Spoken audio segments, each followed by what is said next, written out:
Ah, le chien loup tchécoslovaque. Rien qu'en entendant son nom, on imagine tout de suite la force, la nature, un animal presque indestructible, pas vrai? On le regarde avec son allure de loup et on se dit, lui, il doit être à l'abri de tout. Mais bon, est-ce que c'est vraiment si simple? On va aller voir ce qui se cache derrière ce mythe de la santé de fer. Alors, pour être juste, cette réputation, elle ne sort pas de nulle part. C'est vrai, le chien loup tchécoslovaque est considéré comme l'une des grandes races les plus saines. Et ce n'est pas un coup de chance, hein. Il a été spécifiquement sélectionné pour ça, pour sa résistance et sa vitalité. Et ce chiffre, il parle de lui-même. Une espérance de vie entre 12 et 16 ans, c'est juste énorme pour un chien de cette corpulence. C'est bien au-dessus de la moyenne. Forcément, ça vient renforcer cette image d'un animal hyper robuste, un animal qui est bâti pour durer. Bon, le portrait robot semble parfait, on est d'accord. Sauf que la perfection, ça n'existe pas vraiment, même chez cet animal magnifique. La vraie question, c'est donc, qu'est-ce qu'on ne voit pas au premier coup d'œil? Qu'est-ce qu'il y a derrière la belle façade? C'est justement ce qu'on va décortiquer ensemble. Allez, on commence par le plus visible, sa mobilité. Comme beaucoup de grands chiens, le chien loup tchécoslovaque peut rencontrer quelques défis côté articulation. C'est vraiment un point crucial à avoir à l'œil.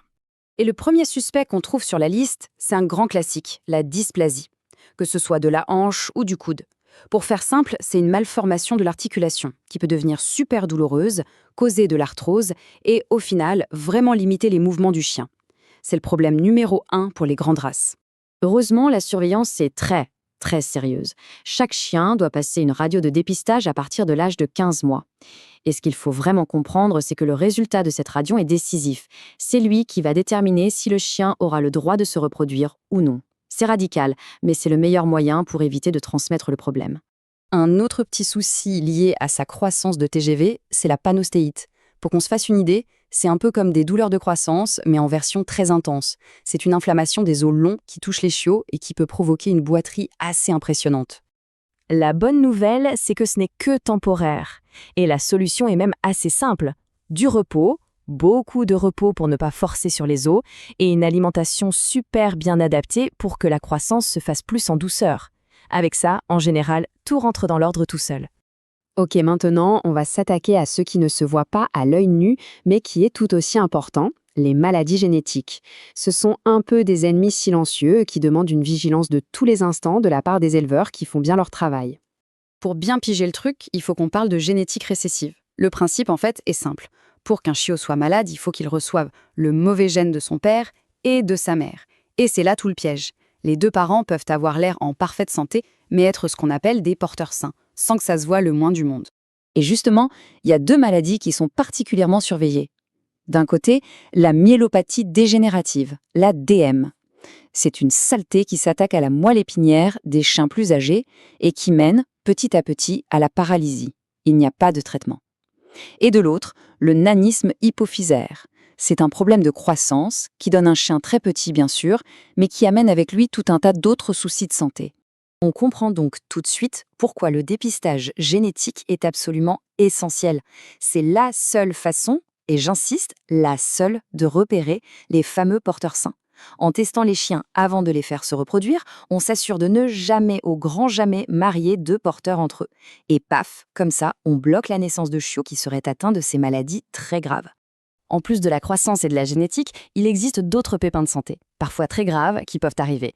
Et dans ces cas-là, c'est la connaissance du propriétaire qui peut vraiment faire toute la différence pour réagir vite et bien.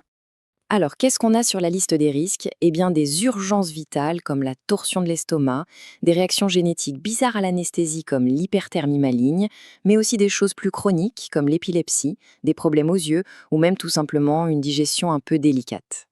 On va s'arrêter un instant sur la plus urgente d'entre toutes, la torsion de l'estomac. Ça, c'est l'urgence absolue.